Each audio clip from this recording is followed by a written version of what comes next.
investigaciones. Bueno, mis créditos aparecen ahí, pero me dedico básicamente en estos momentos a la parte como metodóloga de ciencia y técnica, y llevo la actividad de los subsistemas de programas y proyectos, producción científica y algunas de estas que tienen que ver. Entonces, en el día de hoy lo que vamos a compartir es, como mismo dice el título ahí, aspectos generales de la metodología de la investigación, porque como ustedes conocen, la metodología de la investigación es amplia y es imposible en un curso pequeño de poco tiempo darle a conocer todo lo que tiene o lo que lleva implícito la metodología de la investigación.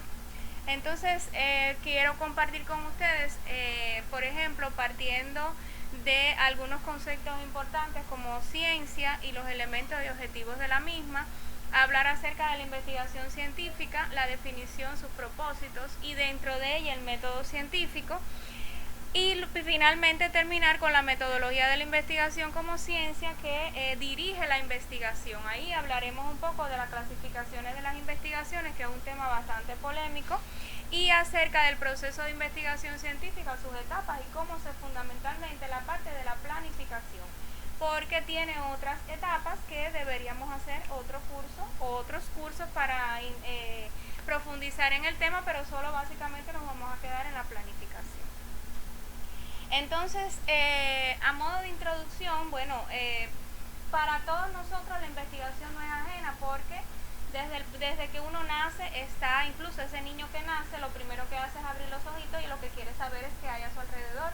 Y quizás no sea una investigación planificada, pero es inherente al ser humano y siempre, de manera frecuente, incluso hasta inconscientemente, estamos queriendo investigar por qué pasa algo, por qué nos sucede algo, y queremos siempre darle una solución, sea desde el punto de vista científico o no, pero siempre queremos darle una solución.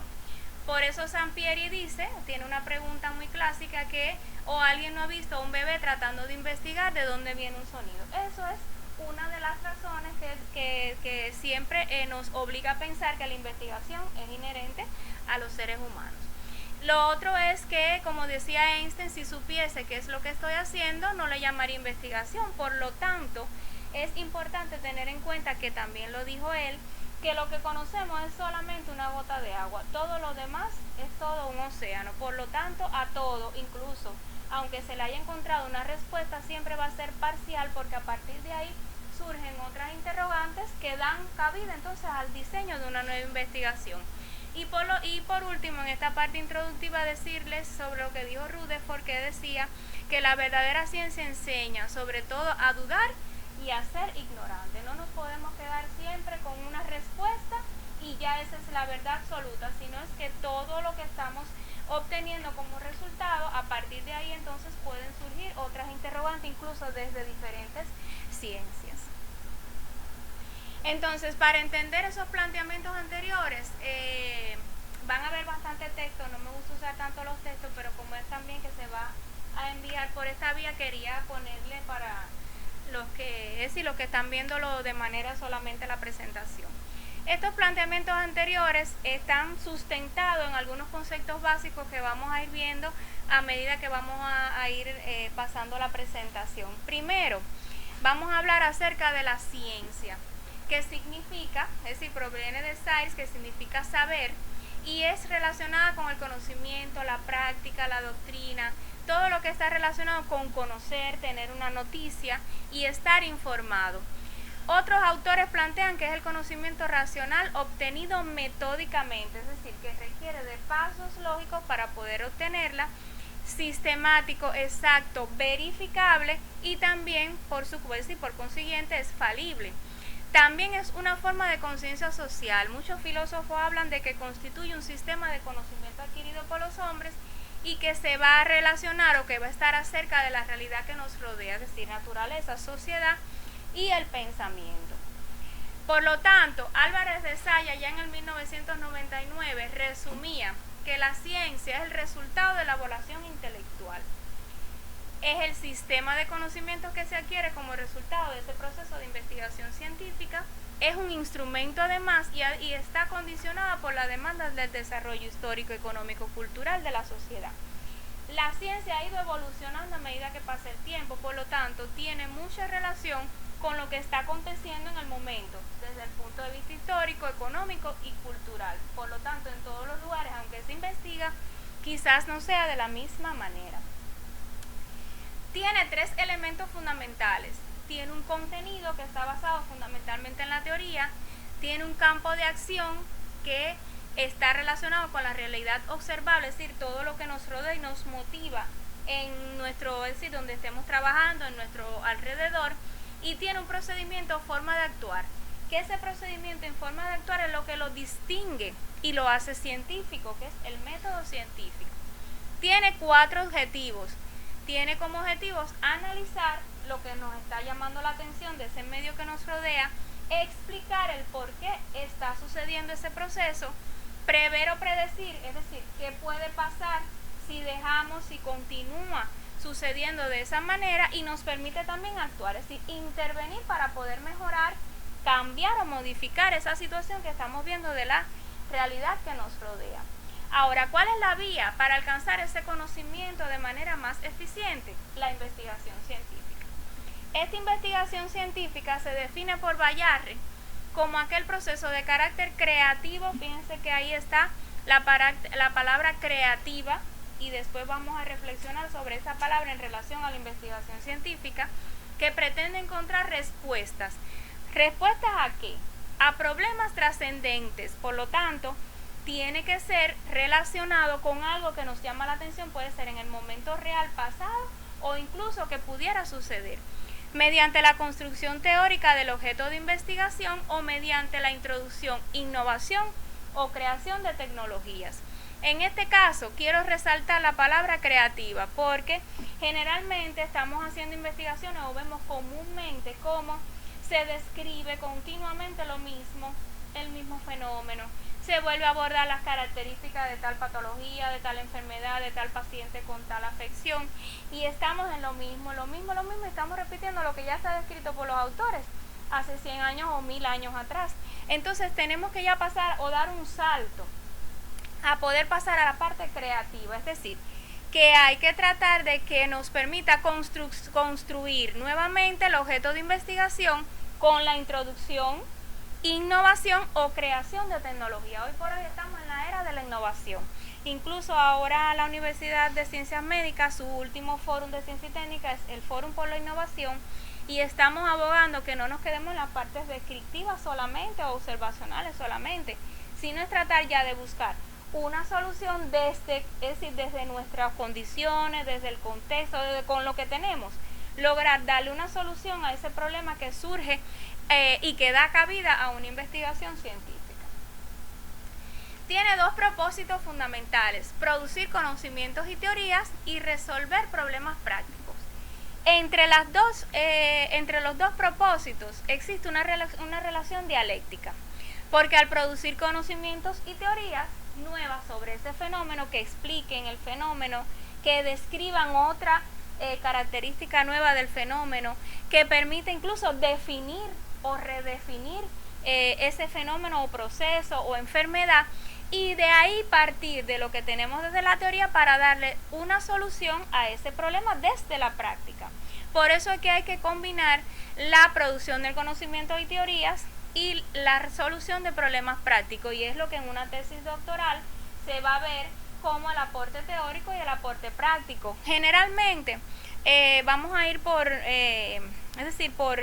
en el caso de los estudiantes, por ejemplo, en el pregrado, generalmente le estamos dando tareas en investigaciones a los estudiantes que le estamos como que frenando su desarrollo, en este caso científico. Los estudiantes pueden hacer cosas muy buenas, y si se dirige, es decir, desde el profesor se dirige bien la investigación, el estudiante no solo se queda en describir, incluso innova y propone soluciones que uno se queda y dice, bueno, pero es que hay que dejar que ese pensamiento creativo del estudiante en esa tarea se desarrolle, porque quizás él no pueda producir nuevos conocimientos y teorías, pero sí puede aportar soluciones prácticas para poder darle salida o solución a algún problema que se presenta en la docencia, en la asistencia, incluso hasta en el otro proceso sustantivo de la universidad, que es la extensión universitaria.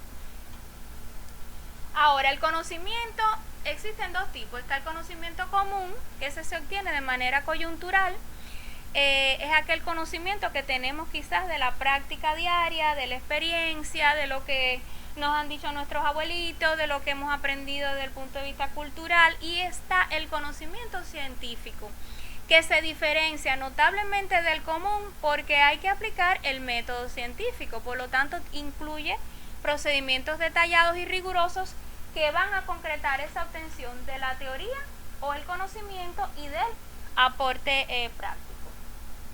El método científico se plantea que es, Bayarre plantea que es un modo en que se actúa para conseguir un propósito, lo cual lleva implícito la aplicación de un sistema de principios, normas de razonamiento que permiten establecer conclusiones de manera objetiva. Sin embargo, ahí yo le pongo que son profesores del curso porque esta es una temática que venimos trabajando hace varios años para lograr llevar este contenido que a veces nos cuesta un poquito y es un poquito pesado, a quizás una manera más fácil de que se entienda y se pueda aplicar.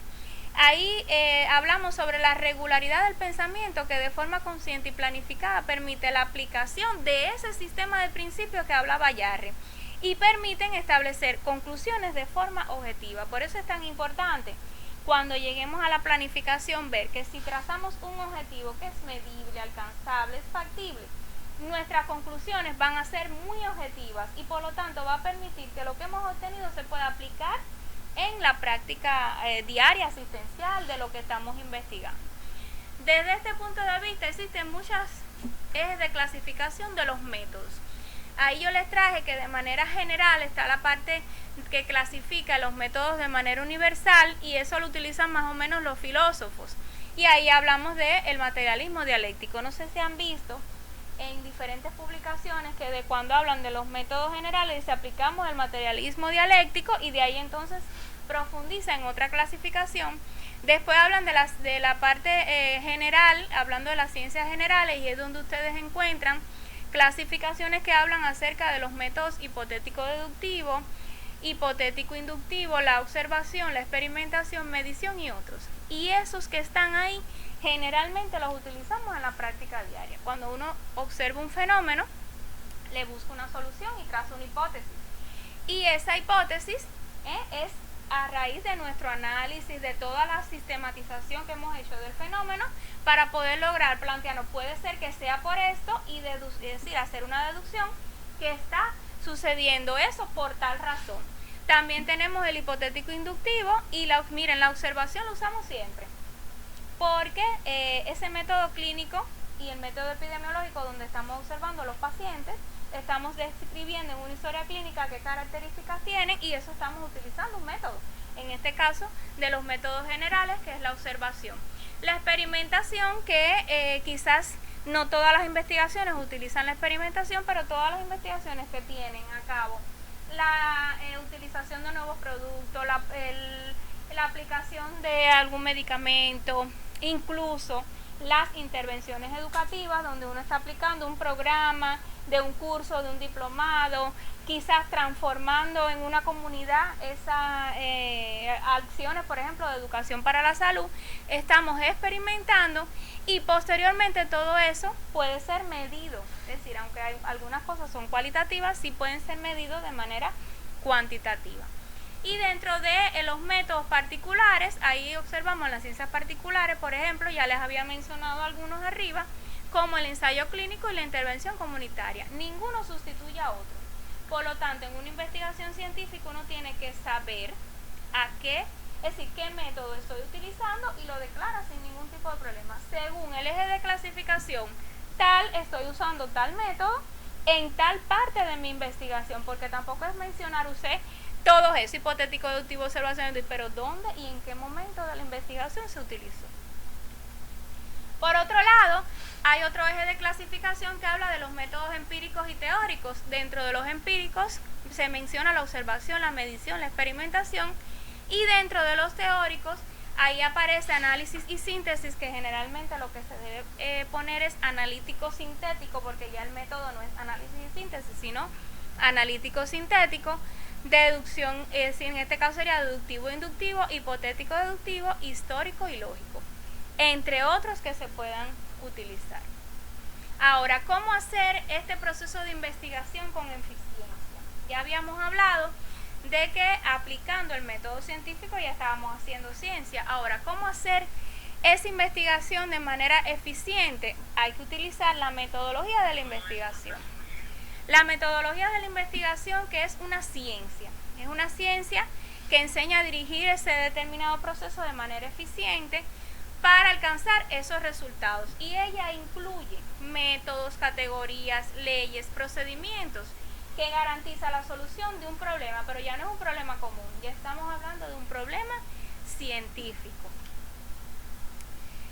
Ahora bien, los problemas científicos es decir, detectamos algo en la realidad que nos rodea y nos hacemos una pregunta de por qué está sucediendo tal fenómeno. Pero esa pregunta que estamos haciendo desde lo que algunas personas tienden a llamar, por ejemplo, problema social, en este caso problema común, pero desde la ciencia, ¿cómo lo puedo solucionar? Y ahí estamos hablando de un problema científico que tiene que tener una relación directa con el tipo de investigación que se va a realizar. Miren ahí que la clasificación de las investigaciones se relaciona con el problema que se pretende resolver o contribuir a resolver, y existen también, al igual que los métodos, diferentes tipos de ejes de clasificaciones dadas por diferentes autores. Miren, vamos a comenzar por esta, que es la que comúnmente observamos por la autora Jiménez Paneque. Habla de que pueden ser de 3 tipos según el estado del conocimiento. Exploratoria. Esas exploratorias son aquellas básicas, donde son aspectos poco conocidos, es algo que aparece por primera vez, donde se suelen incluir amplias revisiones de la literatura. Vamos a poner un ejemplo, por ejemplo, cuando empezó la COVID, que era una enfermedad nueva, no se conocía y generalmente nadie podía tocar a un paciente en aquel momento, por lo tanto había que investigar, explorar primero todo lo que había similar o en épocas anteriores para poder decir qué era en aquel momento esa enfermedad que había aparecido. Posteriormente se pasaría a una etapa descriptiva, donde ya ese problema tiene un nivel, es decir, un cierto nivel de conocimiento, pero todavía necesitamos información. Le puse el ejemplo de la COVID porque ya después que ya pasamos esa etapa tan difícil, la parte epidémica, que había muchos estudios. Fíjense que empezaron siempre con revisiones bibliográficas, revisiones sistemáticas, eso era lo que más aparece en la literatura. Ya empezamos a profundizar en aclarar qué enfermedad era y qué características tenía, por lo tanto ya empezamos a describir el fenómeno en sí. Y por último, la explicativa, que parten de ya ese problema bien identificado y descrito, y ya empezaríamos a buscar causa y efecto. Explicar por qué y qué es lo que está produciendo, por ejemplo, en este caso el ejemplo que estábamos hablando de la COVID. Y ahí Rosa Jiménez Paneque habla de que existen dentro de las explicativas 2 tipos, las observacionales y las experimentales. Entonces, si vamos a utilizar el eje de clasificación de Rosa Jiménez Paneque, tenemos que, yo siempre les sugiero a todos los investigadores que cuando clasifiquen sus investigaciones digan según quién, porque acuérdense que los tribunales quizás no todos se han leído todos los libros y están utilizando su conocimiento común. Vamos a hablar de que quizás es lo que ellos habitualmente por su experiencia han tenido y dicen, no, pero este estudio está mal clasificado. No. Profe, con toda la humildad que debe caracterizar un evaluado, decirle, mira, yo estoy utilizando el eje de clasificación de Rosa Jiménez Paneque, que habla de que existen 3 tipos de investigación, y yo estoy usando, en este caso, es una investigación explicativa del tipo observacional o del tipo experimental, cuando ya vamos a manipular es decir, que ya vamos a hacer una intervención, ya vamos a manipular el objeto en estudio. Ahora, ella también habla de según el alcance o aplicación de los resultados, que esta es otra clasificación que se utiliza mucho y hoy por hoy todavía está vigente en los proyectos de investigación. Porque el proyecto de investigación, que es la célula base donde se planifica una gran investigación, ella propone, que ahora se ha modificado un poco en el proyecto, que lo vamos a ver más adelante, y dice que puede ser de 4 tipos: aplicada, cuando surge directamente de la práctica social y genera resultados que pueden aplicarse.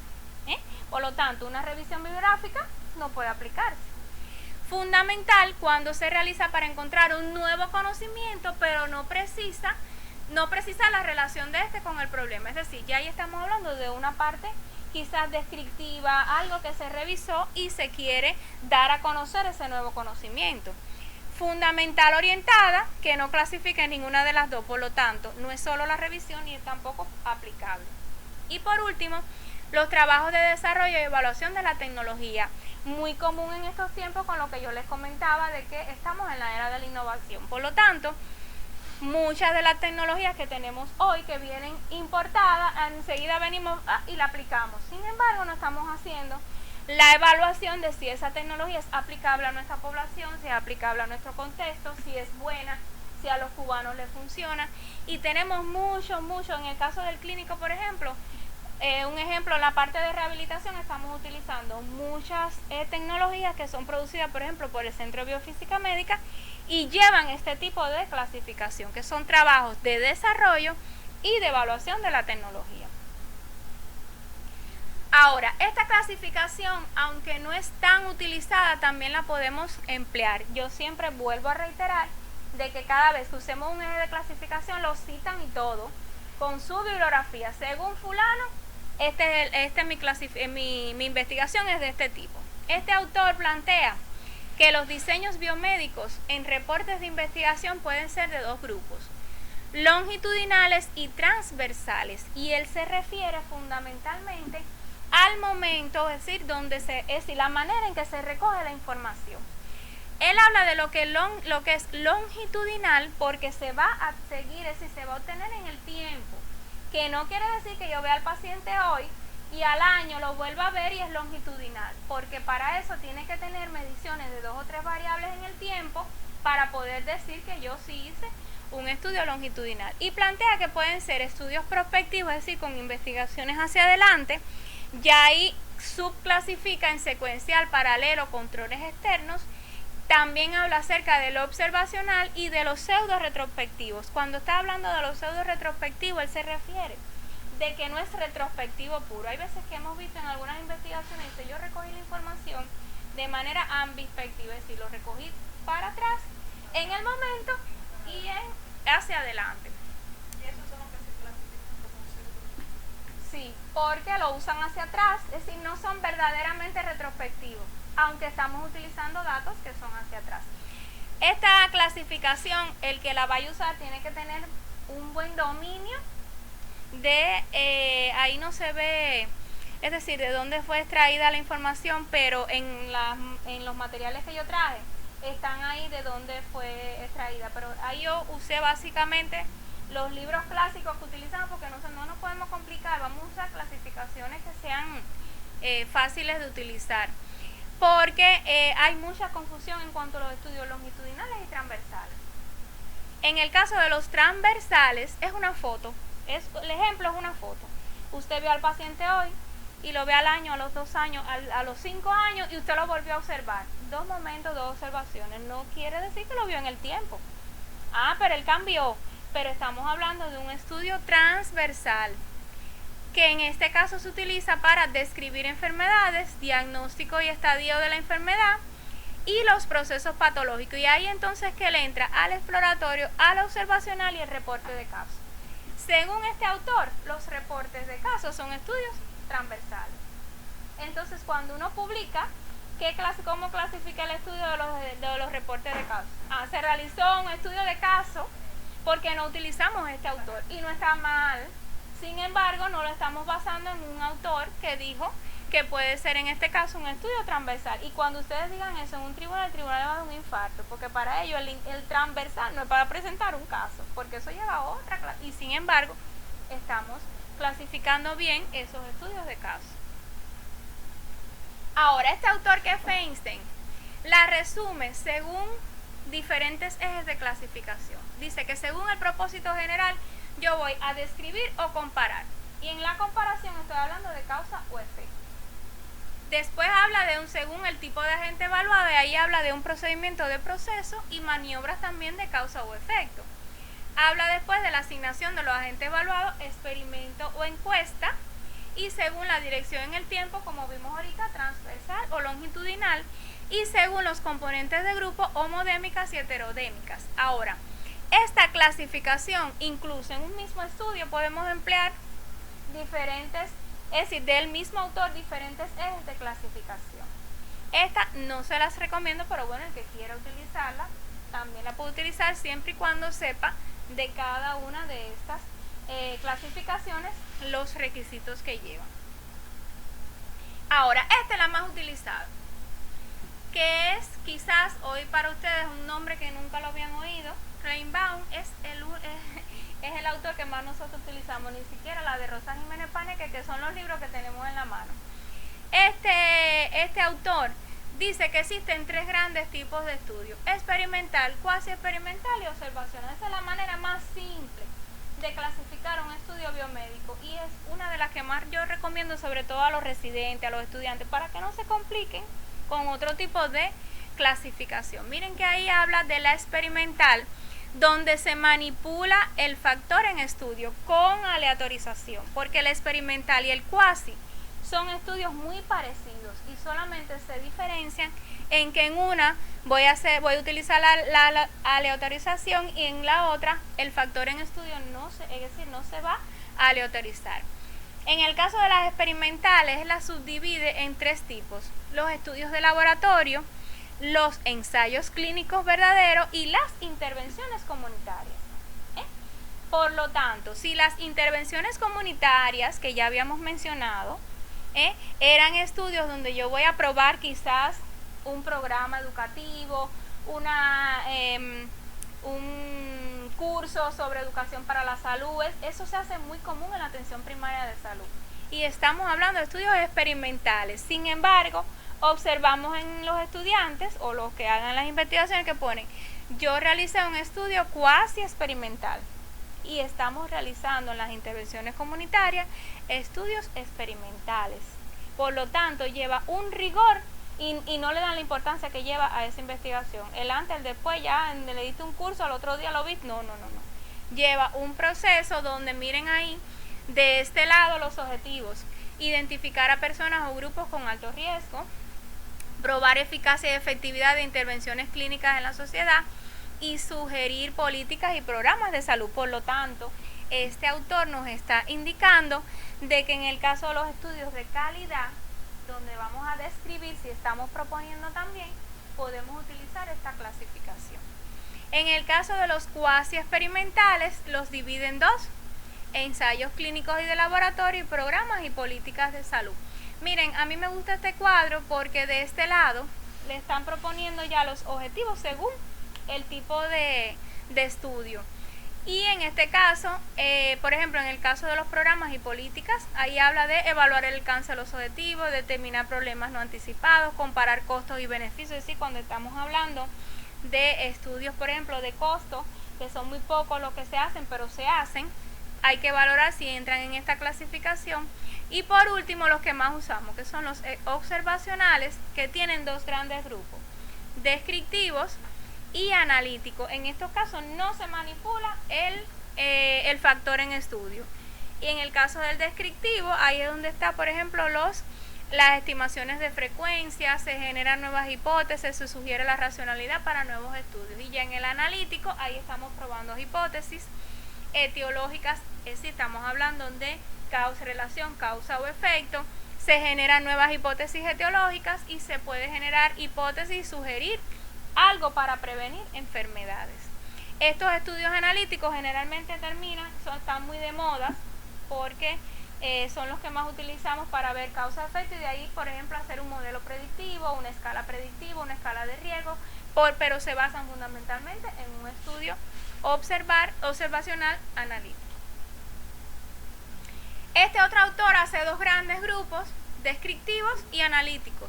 En el caso de los descriptivos, los divide según la cantidad de personas incluidas, por ejemplo, en poblaciones o en individuos. Y entonces, si vamos a utilizar, por ejemplo, en un caso clínico de esos que publicamos, podemos decir que según este autor estamos haciendo un estudio descriptivo en individuos Y también el tribunal le da un infarto cuando ustedes lo pongan, porque no están adaptados a esa clasificación. Pero es que es un tipo de clasificación. Yo puedo decir que es un estudio descriptivo en individuos a propósito de un caso. Esa es la clasificación de mi estudio. Y en el caso de los analíticos están los observacionales y de intervención. Y ahí quiero pararme porque ahora mismo tengo una maestrante que está en la maestría de medicina natural y tradicional y ella hace una intervención. Es decir, estamos haciendo un estudio con el alivio trauma en un grupo de pacientes, probando la efectividad de ese producto natural en comparación con otro grupo. Y ella no sabía cuál de todas estas clasificaciones utilizar, porque fíjense que aquí viene que dentro de los analíticos también están los estudios de intervención. Y que yo les sugiero y lo repito. Cuando vamos a utilizar una clasificación ponemos el autor. Según fulano es este. Y lo citamos. Y el tribunal que vaya y revise. Ah, no quieres esa, quieres otra, pero bueno, lo que no podemos es mezclar. Por ejemplo, hay algunos autores, algunos profesores que le dicen, quítale observacional porque se sabe que si es descriptivo o observacional. No, el autor no lo digo así. Es observacional, es descriptivo y después lo puedo clasificar según recogí la información transversal, por ejemplo. Por lo tanto, no podemos mezclar, porque ahí entonces es donde viene la confusión. Imagínense que ella ponga en ese estudio analítico de intervención. Ahí mismo, como digo yo, le da un infarto al tribunal, porque no están adaptados a esa clasificación. Es mejor utilizar el experimental cuasi y los observacionales. Miren los proyectos. En el caso de los proyectos, esta es la resolución 287 del Sigma, que ahora viene otra subclasificación, pero más o menos se quedó igual, que pueden ser, según el objetivo de alcance, pueden ser de investigación y desarrollo, y dentro de esa está la investigación básica, la aplicada y la de desarrollo experimental. También pudieran utilizar esa clasificación, que es bastante sencilla. Y el otro eje es la innovación, que son aquellos estudios, en esta me voy a detener porque para muchos, por ejemplo, diseñar un protocolo, un algoritmo, una guía, algo que tenga que ver con la parte organizacional no es de innovación, y sí es de innovación, porque dice la resolución que aquellos estudios dirigidos a la obtención de nuevos o mejorados bienes, servicios, procesos tecnológicos y métodos de comercialización, así como nuevos métodos organizativos en el proceso productivo, las estructuras organizativas y las estrategias de gestión. Todo eso son estudios de innovación. Por ejemplo, Ajá. si yo hago un trabajo dirigido, por ejemplo, a posgrado, para mejorar a la hora de hacer, por ejemplo, los certificados. Bueno, si usted propone, pero esa capacitación no es que tú improvisaste y te paraste en un lado. Usted va a preparar un programa, cuyo programa, sí, fíjate que lo que distingue lo que uno hace para que sea científico y que apliquemos la metodología de la investigación es que utilicemos el método científico. Por lo tanto, no es hablar ni improvisar en un aula. Usted va a estudiar primero cuáles son los aspectos y tú vas a pasar por las etapas de una investigación. Y por lo tanto, ese programa, que quizá alguno diga un programita, no, ese programita tiene todo tu estudio anterior, cómo mejorar, qué dicen los autores, cómo se hace en el mundo, cómo se hacen los hospitales de otros lugares, cómo se hace en Cuba y cómo se hace en Santiago, y vas a proponer una solución a un problema que tú estás detectando en la práctica diaria. Por lo tanto, no es lo que uno proponga, es cómo y lo que viene detrás. Es decir, lo que sustenta su trabajo. Y si usted propone, quizá el certificado en sí no es nada, no vas a inventar nada nuevo, pero el proceso de mejorar el llenado, la recolección, la organización, la gestión del proceso, ahí es donde viene la parte de la innovación. ¿Y cómo representas esa innovación? Con un aporte práctico.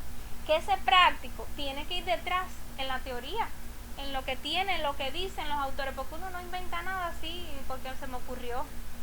Todo está, cuántas estrategias de intervención hay que son productos de tesis doctorales que parten de un análisis primero básico que proponen entonces la solución desde algo práctico. Eso es innovación. Lo que pasa es que a veces la innovación se interpreta como una vacuna nueva, como un medicamento nuevo, como un aparato o un equipo tecnológico nuevo. Es más, un software que uno haga es innovación. Protocolos, algoritmos, guías. Sí, porque mira ahí lo dice. Es en este caso protocolos, algoritmos, guías, son métodos organizativos en el proceso productivo o estructuras organizativas o estrategias de gestión. Incluso un producto que ya se esté usando, usted la obtiene nuevo o mejorado y también está innovando en algo que ya se inventó, pero usted lo está cambiando. La utilización, por ejemplo, como yo les decía ahorita, de la investigación de mi maestrante, que es con el alivio trauma. El alivio trauma está probado, que funciona en quizás, pero ya cuando usted cambia el uso o el fin entonces estás haciendo, en este caso es otro tipo de estudio, pero sí estás trabajando en probar ese producto natural en otra patología o en otra afección. Y todo lo que tiene que ver con mejorar también ese bien o servicio o proceso tecnológico, estamos hablando de innovación. Ahora, lo que es importante tener en cuenta, vuelvo y le repito, es qué eje de clasificación, qué autor está utilizando para que nadie los mueva de ahí. Porque fíjense, clasificar una investigación es compleja, porque nadie hace todo puramente. Para uno poder innovar, uno tiene que haber pasado por la etapa observacional. Por la etapa quizás de, vamos a suponer que es una enfermedad, buscar la causa y quién es la causa, cuál es el efecto, es decir, esa relación. Y después llegar entonces a proponer una solución. Y fíjense, cuando propongo mi solución no me quedo con ella en la mano, lo implemento. ¿Qué estoy haciendo? Una intervención. Es decir, que cuando uno va a clasificar un estudio de esa envergadura es mejor hacerlo por etapas. Yo tuve una primera etapa observacional, descriptiva, transversal de un grupo de pacientes. Después pasé a una etapa analítica porque yo quise saber cuál es la causa del problema.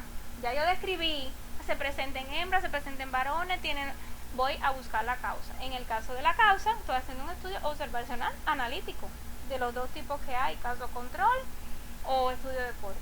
Y me quedé en la causa, ya sé que la causa, por ejemplo, es el hábito de fumar. ¿Me quedé en eso? No.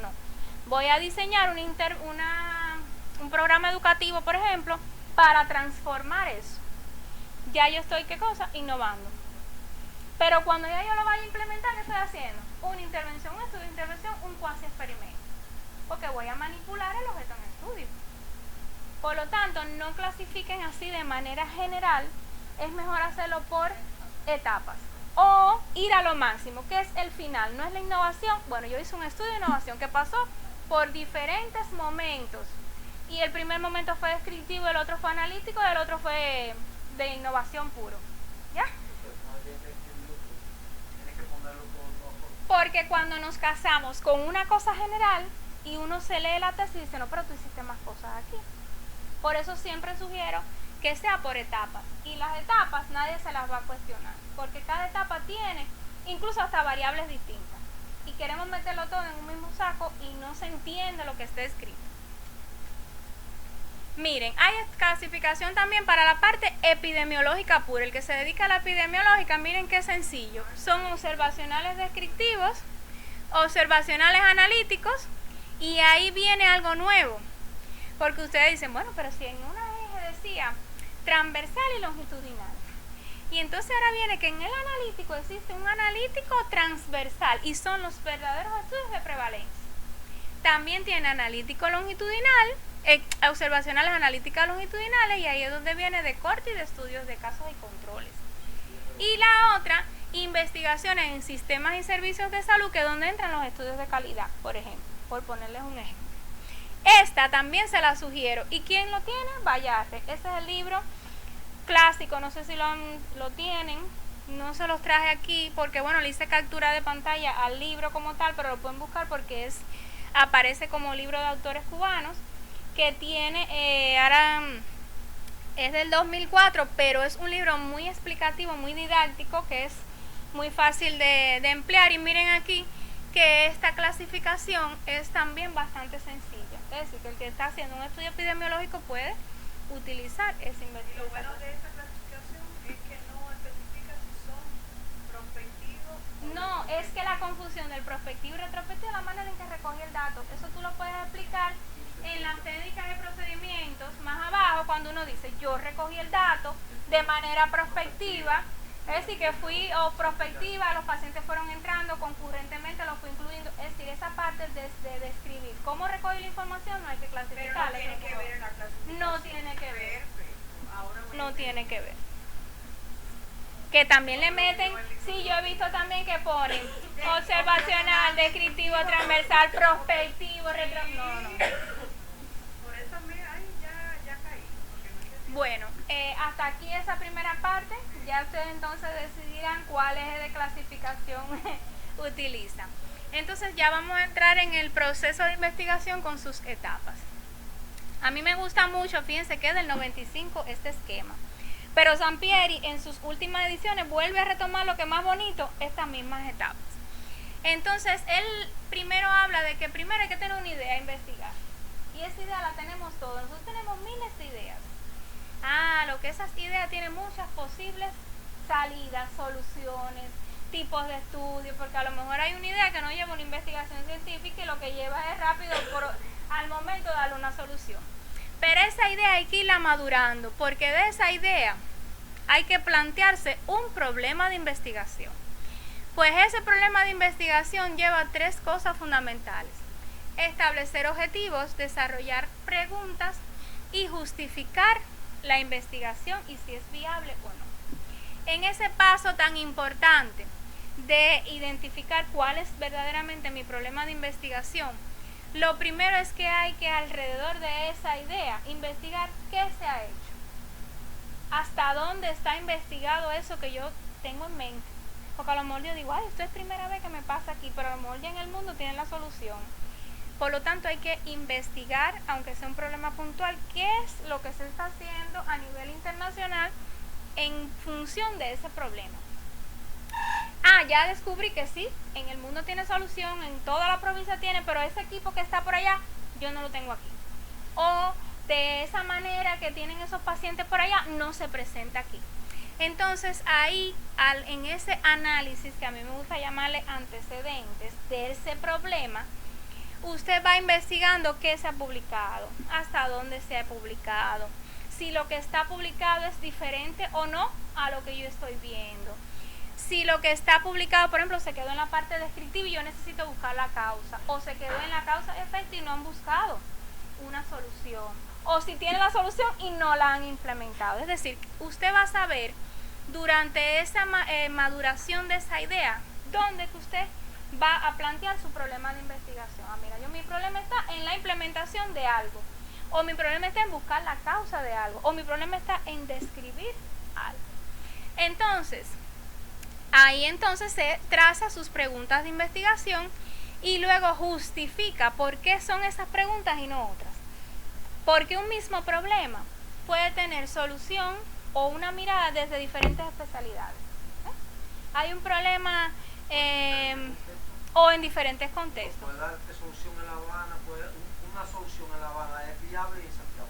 Exacto, pero lo que me quería referir de las diferentes especialidades, por ejemplo, vamos a un dolor de cabeza, una cefalea.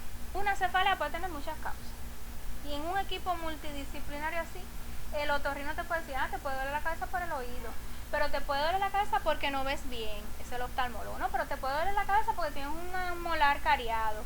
Pero te puede doler la cabeza por muchas causas. Y entonces a esa cefalea, cada uno le va a dar una solución, una pregunta de investigación diferente desde su especialidad. Y por lo tanto, hay que ir, eso ya los voy llevando a que cada cual en lo suyo, porque hay hoy por hoy mucho intrusismo profesional. Y yo puedo ser, no sé, una especialista muy brillante, pero yo tengo que darle una solución desde mi ciencia a ese fenómeno que estoy viendo en ese momento. Para pasar al paso 3, hoy por hoy, yo no sé si se mantendrá, pero bueno, en la universidad nuestra tenemos, incluso se publicó en Medizan, una guía de cómo elaborar las tesis de especialidad, que son las primeras las primeras que uno hace como investigación más fuerte y no llevan marco teórico. Y déjeme decirle que ya yo este curso de una u otra manera lo he socializado en el país, y donde único no se pone marco teórico en los TTs en Santiago de Cuba. porque el marco teórico es fundamental. Ah, pero no es el marco teórico, ese que es repetir las definiciones de que fulano dijo, perencejito dijo, no. Es un marco teórico donde, además de describir esa literatura, hay que extraer y recopilar la información y construir una nueva información. Porque cuando uno revisa, una misma enfermedad puede estar definida por diferentes autores desde diferentes, y si son los procesos educativos, eso sí tienes miles de aristas y miles de investigadores definiendo un mismo proceso. Entonces uno como investigador tienes que asumir algo, o ninguna te sirve, o definir algo. Por ejemplo, esa misma cefalea, a lo mejor estamos hablando de que es una cefalea producto asociado a tal enfermedad, pero se ha definido la cefalea como cualquier otra cosa y no tiene que ver con eso. Si yo estoy mirando en mi marco teórico cómo se ha movido esa definición, y la voy revisando, y fulano dijo, y el otro autor dijo, pero no me puedo quedar ahí, es ir a hacer una crítica científica de lo que está escrito en la literatura, y así voy construyendo un nuevo conocimiento. ¿Qué está pasando hoy? Que el marco teórico es párrafo citado, repetido, copiado, y no tiene, fíjense que nadie lo lee, no lleva un análisis, a no ser que sea una tesis doctoral, no lleva un análisis crítico de esa literatura donde usted tiene que llegar como investigador a conclusiones, y ese marco teórico le da las variables de mi investigación. Sin embargo, en la parte médica, uno siempre busca las variables, edad y sexo. Estamos hablando de variables que son muy simples, edad, sexo, color de la piel, pero a lo mejor yo quiero definir el color de la piel teniendo en cuenta el fenómeno que yo estoy estudiando. ¿Y dónde yo saco que yo uso el color de la piel si la gente me está diciendo que no hay raza pura y que no sé? Yo voy a mi marco teórico y yo digo, yo voy a usar eso porque en mi investigación yo necesito saber las características fenotípicas de esa población. Y ya no estoy hablando de raza pura, estoy hablando de color de la piel o carácter, y ya yo lo estoy definiendo desde mi marco teórico. Tal enfermedad, bueno, yo digo que los pacientes que tienen esta enfermedad son aquellos que tienen esto, porque ya en el marco teórico, ya en el diseño metodológico, lo único que yo pongo es que voy a incluir al paciente que tenga esta enfermedad. ¿Y qué enfermedad yo estoy refiriendo? A los que yo definí en el marco teórico, que generalmente lo que se pone es en el diseño metodológico información que debió haberse definido en el marco teórico.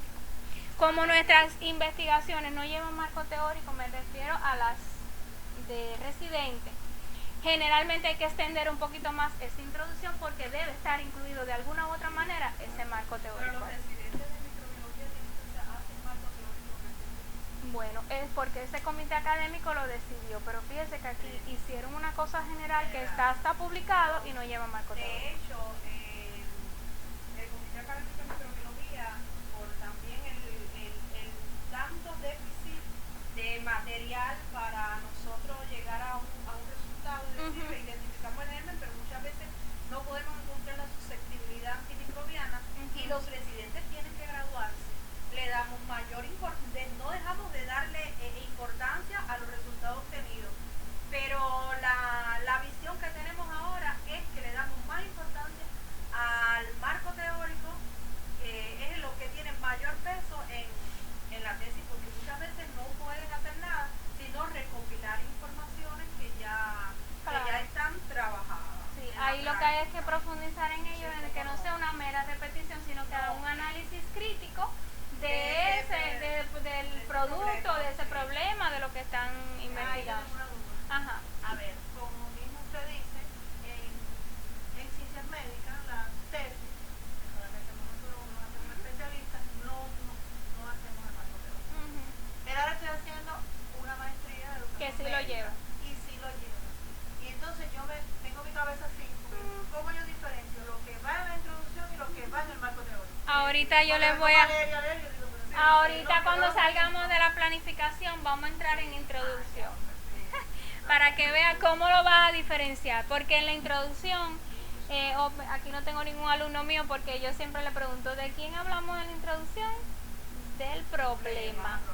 Y en el marco teórico hablamos de quién, del objeto y campo, que si no lo tenemos definido no vas a saber de que eso es lo que nos pasa en las investigaciones médicas.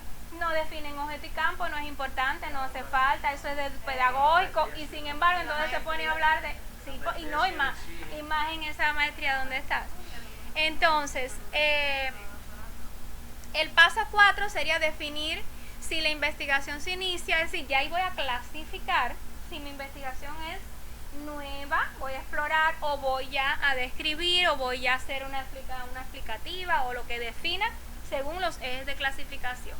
Después establezco mi hipótesis, detecto mis variables, defino conceptualmente esas variables y operacionalizo estas variables. En el paso 6, ahí selecciono el diseño apropiado de investigación. Fíjense que desde antes ya yo sé qué tipo de estudio, porque aquí es donde me tocaría entonces seleccionar el diseño. Y según el diseño, entonces que va población y muestra, la recolección de los datos, cómo la voy a hacer, cómo lo voy a analizar y al final cómo lo voy a presentar. En el caso de la presentación, hay un acápite dentro del diseño metodológico que se llama de discusión y síntesis, señores, que eso es copia y pega de todas las tesis. Hay que ser más creativo, porque en esa parte de cómo lo voy a presentar, todo el mundo no lo presenta igual, a lo mejor yo lo presento en tabla, otro en gráfico, otro hago, no sé, hay que ser más creativo porque eso es un copia y pega que vaya, sin palabras. Entonces, estábamos hablando de las etapas que describe el Sampieri, pero Bayarre habla acerca de que hay una etapa de planificación, ejecución, el procesamiento, análisis, confección del informe final y la publicación, que esa última casi nunca llegamos. Esa última es la que tiene el talón de Aquiles de esta universidad. Hacemos muchas cosas buenas y nos quedamos ¿dónde? En la pura presentación de la tesis y no hacemos publicaciones. Y sin la publicación usted no ha hecho nada. Porque la publicación es la que dice que la doctora tal hizo una investigación en Santiago de Cuba y le dio estos resultados. Y si no publicamos, no existió, y nadie que llore cuando vengan por allá y digan que eso es de ellos porque nadie lo publicó. Y lo que no está publicado, incluso aunque lo haya protegido, si no lo publicó, no es suyo. La planificación, que es el proceso que nos vamos a centrar ahí, viene desde ya más específicamente hacia la delimitación del problema, formulación de objetivos, selección de los métodos y técnicas a emplear y determinar la forma y procedimiento para elaborar y analizar los resultados. Esta es otra forma de planificar el proceso, se las dejo ahí para que lo revisen, que tienen otros pasos, pero en esencia es lo mismo. Ahora vamos a partir de, ya les decía, ¿de qué se habla en introducción? Del problema. Por lo tanto, todo lo que vamos a hablar es alrededor de ese problema. Partiendo del problema que yo vi en mi práctica habitual. Estamos hablando de un problema social, un problema de la práctica. Mira, eso que la profe decía de que no tengo tal reactivo, que ya eso me está causando un problema en mi laboratorio, por ejemplo. ¿Qué solución le doy a eso? Ah, pero no es cualquier solución, es una solución desde la ciencia. Me acuerdo siempre de una doctorando que yo tengo, que ella no, porque yo hice un invento de ligar, no sé, digo, niña, eso está basado en el método científico. Ay, pero me ha dado resultados. Pero ¿cómo tú dices de boca que eso funciona? Y el gol estándar, ¿cuál es? No, el Papa Nicolau, sí, pero ¿cómo tú vas a decir que tu invento está por encima de esto o que es igual? Tienes que hacer una investigación que debe pasar hasta de la parte básica para tú poder decir que puedes usar eso. Entonces, estamos acostumbrados a hacer todos esos tipos para darle solución a la práctica diaria que no está basado en ciencia. Y estas cosas hay que irlas corrigiendo poco a poco. Si se hace investigación, si se hacen cosas. Lo que pasa es que esta parte de la investigación propiamente está engorrosa y tan complicada. No está. A ver, yo le decía, yo le decía a un profesor, profe, pero mire, es sencillo, si el ventilador a la derecha no echa aire, y yo le hago hacia la izquierda y echa aire, ella lo investiga y eso es ciencia. ¿Por qué usted me pone material y método?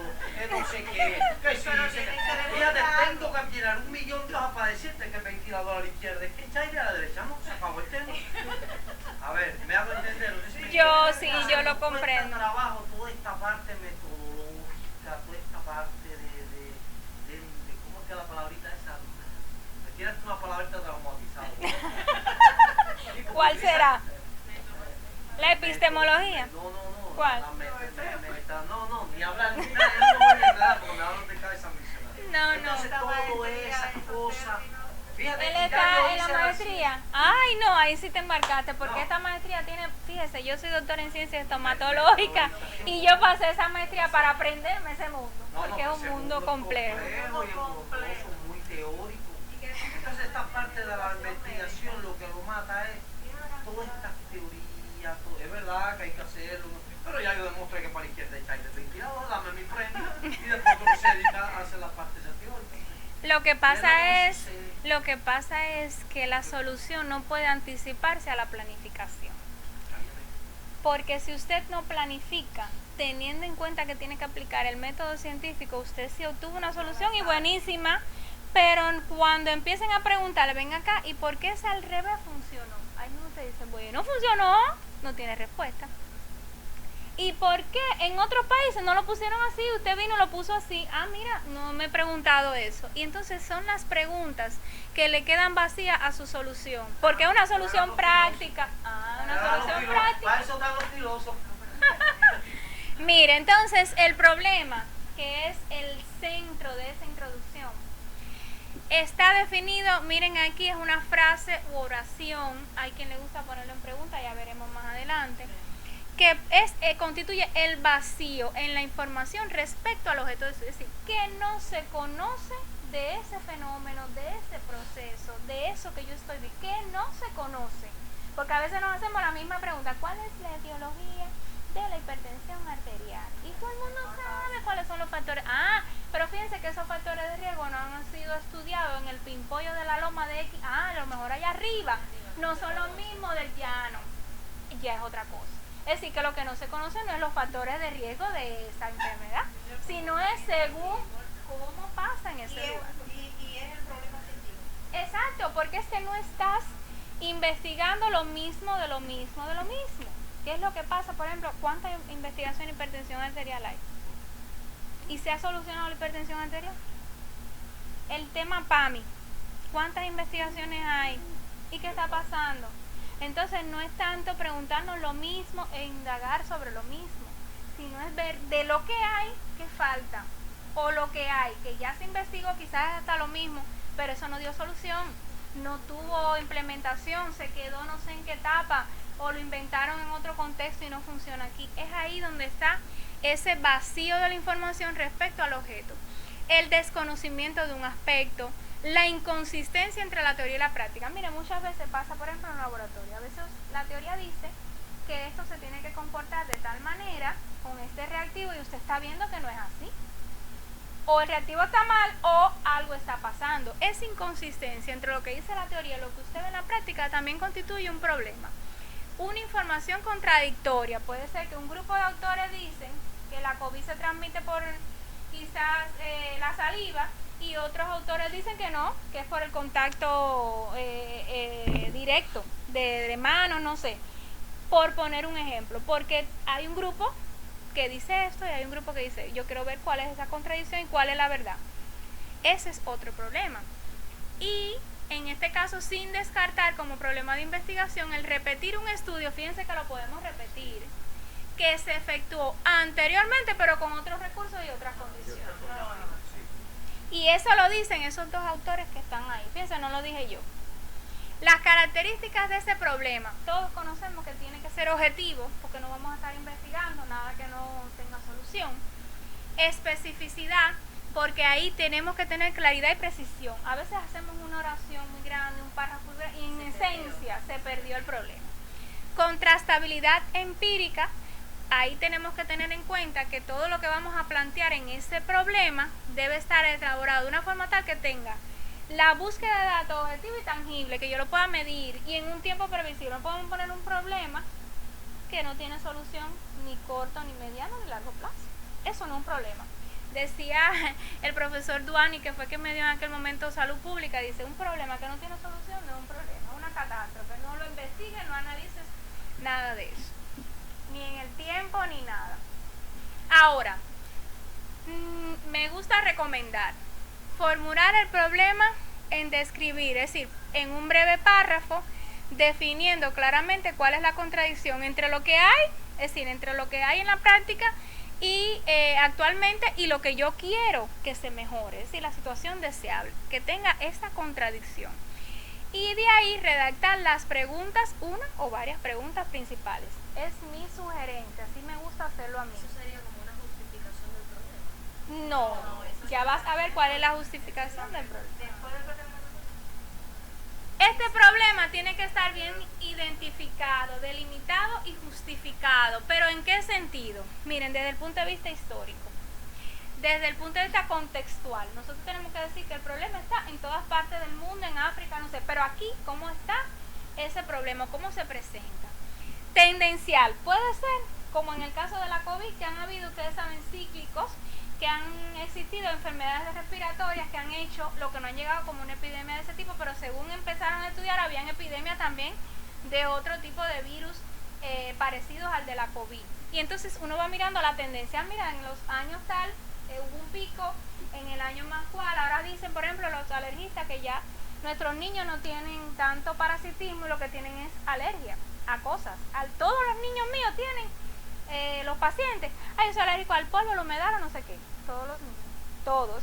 Y en otros tiempos que lo que había oxiuro, no sé, parasitismo, otro tipo de cosas. Y lo otro es conceptual, porque ya le había hablado de que quizás estamos hablando de un fenómeno que se ha nombrado o llamado en otras circunstancias, en otros momentos, de una manera, y hoy por hoy tiene otro nombre. Por ejemplo, pasa con los desórdenes potencialmente malignos, que antes eran enfermedades, lesiones premalignas, y ahora todo el mundo le quiere poner un nombre distinto, y hay que ver el concepto, cuál es el actual. Y aquí, ¿dónde ubico mi problema? Seguro tienen hambre. Permiso un momentico que me están llamando a la casa. Dime. Estoy aquí en el centro de información. Sí, un motor. Porque estoy dando el pulso, me has interrumpido aquí, ay Dios mío, te lo están grabando. Ya, yo te llamo,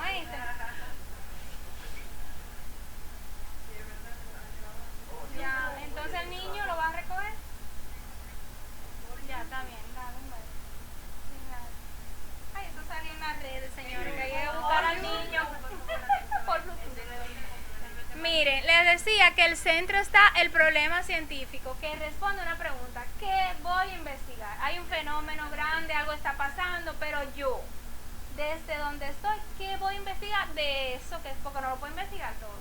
Porque también se pierde al querer investigarlo todo, se pierde la objetividad, lo preciso de ese problema. ¿Qué voy a investigar? Pero antes de eso yo no le decía que yo tengo que haber hablado qué se ha hecho en relación al problema. Eso me va a dar la parte de los antecedentes. Y después debo justificar porque ¿para qué y qué importancia tiene? Fíjense, hay autores que tienen otro tipo de justificación y le llaman a por qué voy a investigar eso, a los antecedentes. Y una cosa son los antecedentes, otra cosa la justificación, porque hay uno que se llama justificación del problema y otra es la justificación de la investigación, porque es importante que el problema resuelve, que el objetivo de la Agenda 2030 está resolviendo, que esa es la justificación de mi investigación y no del problema, porque al justificar el problema yo estoy describiendo qué se ha hecho, hasta dónde llegaron los autores, que si se quedaron en lo descriptivo y hay que pasar a lo analítico, si fue hecho en otros contextos y no en Cuba. Eso son antecedentes del problema, que hay quien le llama justificación del problema. Eso va abajo. Miren, aquí yo les voy a dejar también qué preguntas me puedo hacer para que estén relacionadas con los antecedentes y con la justificación. Miren, existe un ejemplo, ¿existe en el mundo, en el país, alguna experiencia relacionada con esta investigación? Sí, no. Pero ¿qué resultados tienen? ¿Son similares? ¿Son diferentes?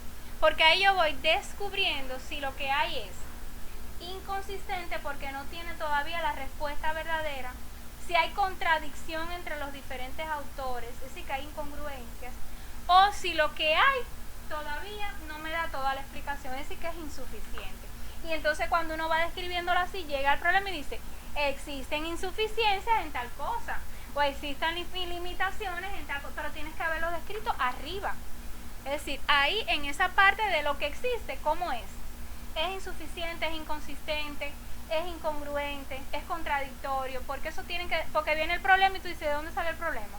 Si ella ahí arriba no ha dicho nada de lo que está escrito en el mundo, de cómo es, de qué ha pasado, esas son preguntas que ustedes se pueden ir haciendo para poder elaborar esa, a lo que algunos le llaman justificación del problema, pero que yo le llamo antecedentes del problema. Y en el caso de la justificación de la investigación, ahí es donde va lo que decía el profe. Es de actualidad, tenemos que investigar cosas actuales, porque si no, no es pertinente la investigación, es por gusto la estamos haciendo. Se agrave conforme pasa el tiempo, porque también, si es un problema que ya está casi resuelto, no, ¿para qué lo voy a investigar? Ahora, ¿está involucrado grupos o grupos poblacionales vulnerables? Señores, si estamos hablando, por ejemplo, del PAMI, del envejecimiento poblacional, de todo lo que tiene que ver con, por ejemplo, cáncer, estamos hablando de cosas bastante vulnerables que necesitan una solución real y rápida. Y así sucesivamente, tiene preguntas hasta decirte por qué esa investigación y no otra, porque fíjense que cuando estamos pensando en el problema, ya yo digo, yo lo que voy a hacer es un estudio analítico de casos y controles, yo no voy a hacer otro.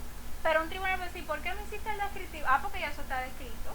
A veces no quieren que le pongan en la primera parte edad, sexo, si ya eso está escrito, yo voy directo a lo que yo necesito hacer. No siempre un estudio lleva la parte descriptiva inicial. Ahora, este detalle, que es la que le van a exigir a ustedes, pero a otros no se le exige, es preciso conocer qué parte del problema voy a investigar, porque el problema es grande, es abierto.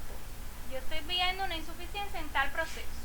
Y yo digo, pero ¿qué parte de eso yo como investigadora quiero investigar o transformar realmente? Entonces estoy hablando de el objeto de investigación.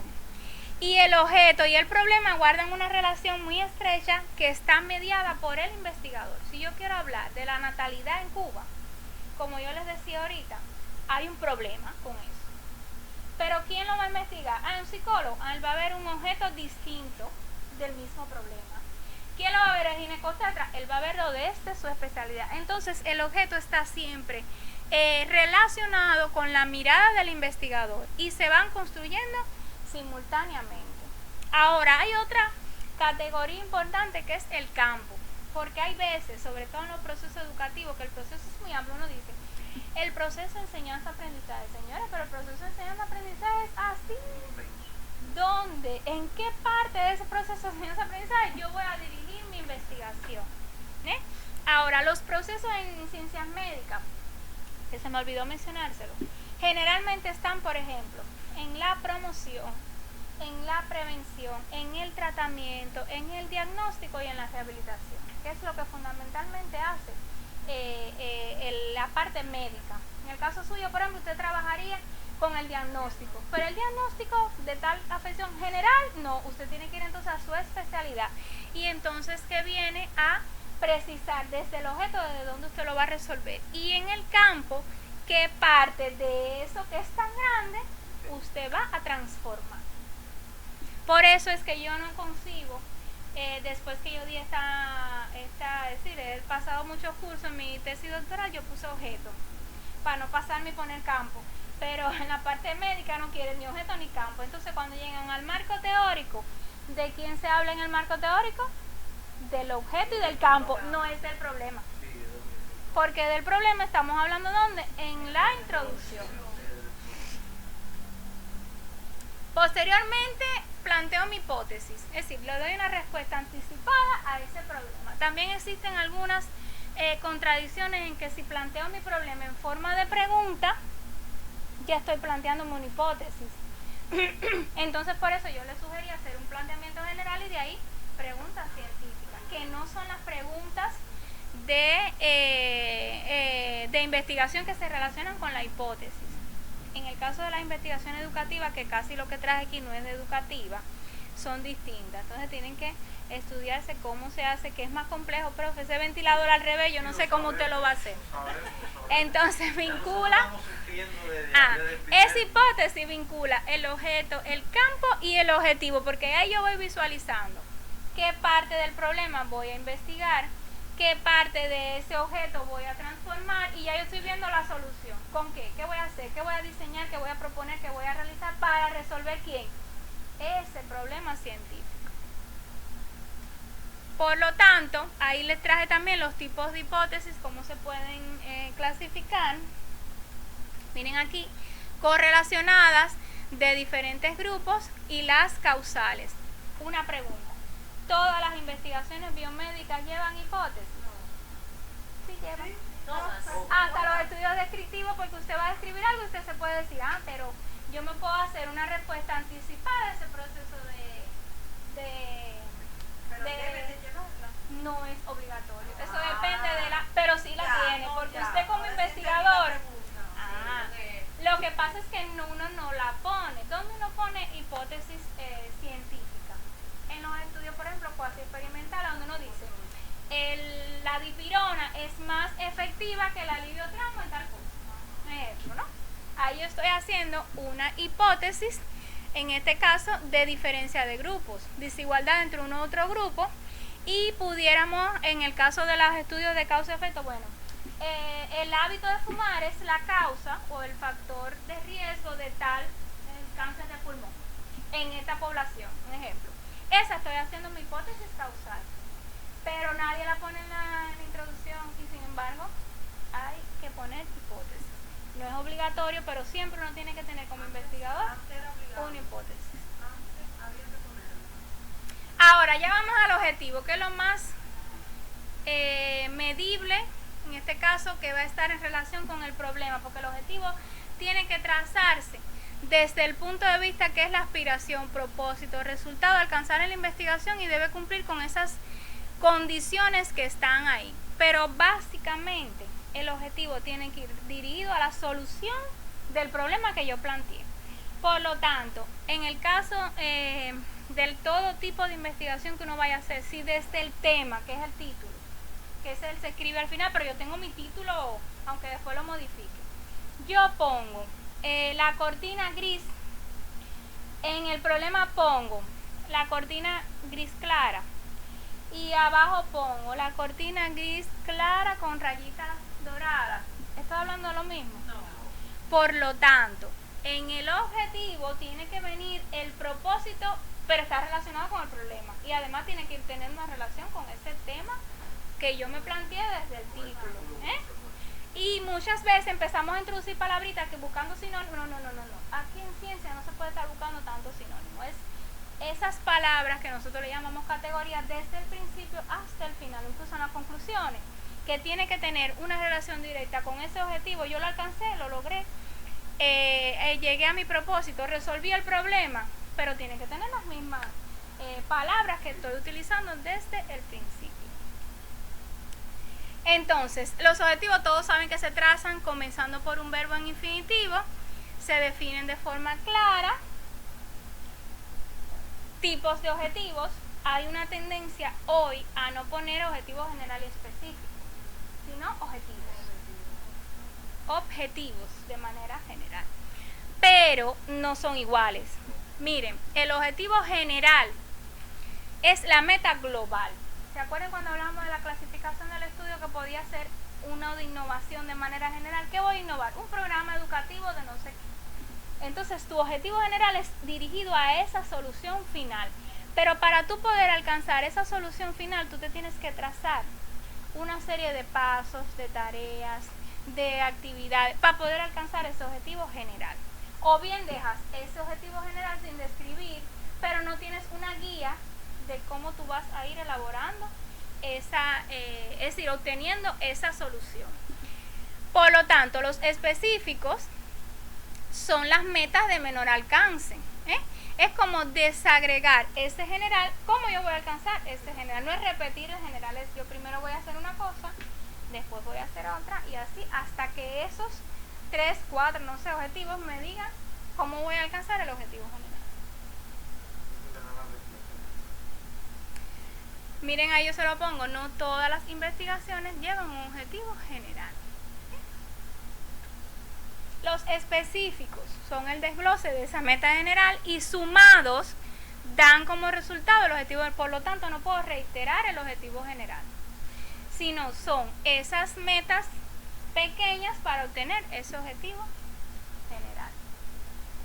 Ahora, bueno, ya llegué aquí al final porque ya les dije que esto tiene otras partes que, bueno, no podía hablar de todo. Pero en los objetivos, muchas de las investigaciones, en el caso de las investigaciones comunes de tesis de especialidad, el objetivo no va en la introducción, va como un acápite aparte. Pero en las investigaciones, por ejemplo, doctorales, los objetivos sí van en la introducción. Y en el caso de las tesis de maestría, hay algunas maestrías que lo piden aparte, pero otras sí lo piden dentro de la introducción. Por lo tanto, estamos resumiendo que en esa planificación que va fundamentalmente en la introducción, de qué es lo que voy a hacer, qué voy a investigar, qué parte de eso grande voy a transformar, cómo lo voy a transformar, ya estoy hablando de objetivos, y qué posible solución, estoy hablando también hasta de la hipótesis. Todo eso va incluido en la introducción.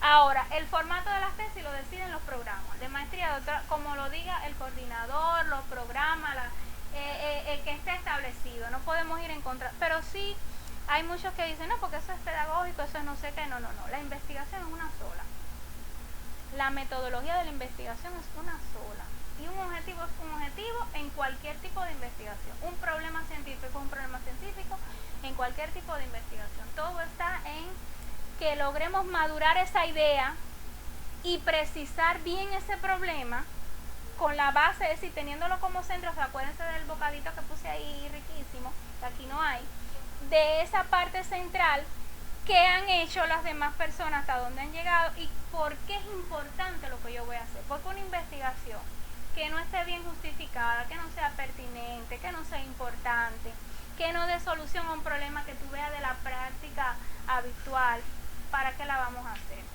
Y todo eso, aquí yo le puse como manera de conclusión lo que dice Artiles, que la relación entre el qué y el dónde resultan determinantes para el inicio del proceso de investigaciones. Por eso es tan importante la planificación. ¿Qué voy a hacer? ¿Y a dónde yo me voy? Es decir, ¿hasta dónde yo puedo llegar con esa investigación? No podemos tener investigaciones ambiciosas. Para eso están las recomendaciones.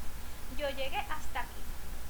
A lo mejor usted se queda en el diseño del programa, pero otra persona no lo generaliza porque ella tiene que hacer una implementación parcial para poder validar ese programa, pero otra persona lo generaliza. No podemos llegar hasta el final, incluso medir los impactos, transformó o no transformó, porque ahí usted no va a poder transformar, porque en 2 años una maestría usted no transforma nada, pero usted sigue investigando y puede lograr a largo plazo evaluar si verdaderamente eso logró transformar esa situación de la práctica que usted se planificó.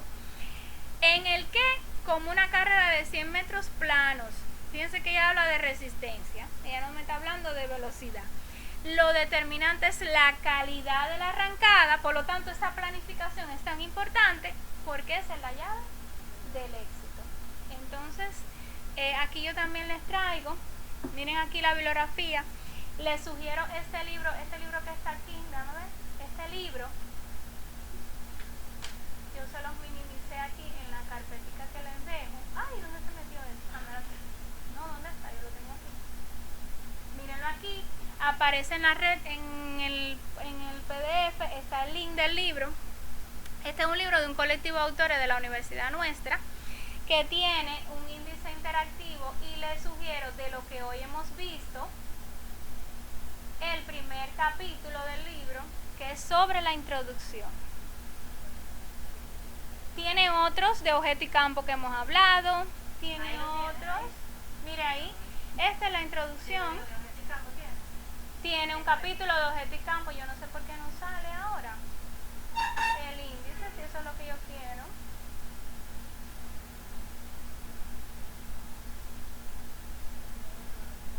Déjame ver, no va directo aquí, no sé por qué. No, es que tiene que tener el índice es interactivo, miren.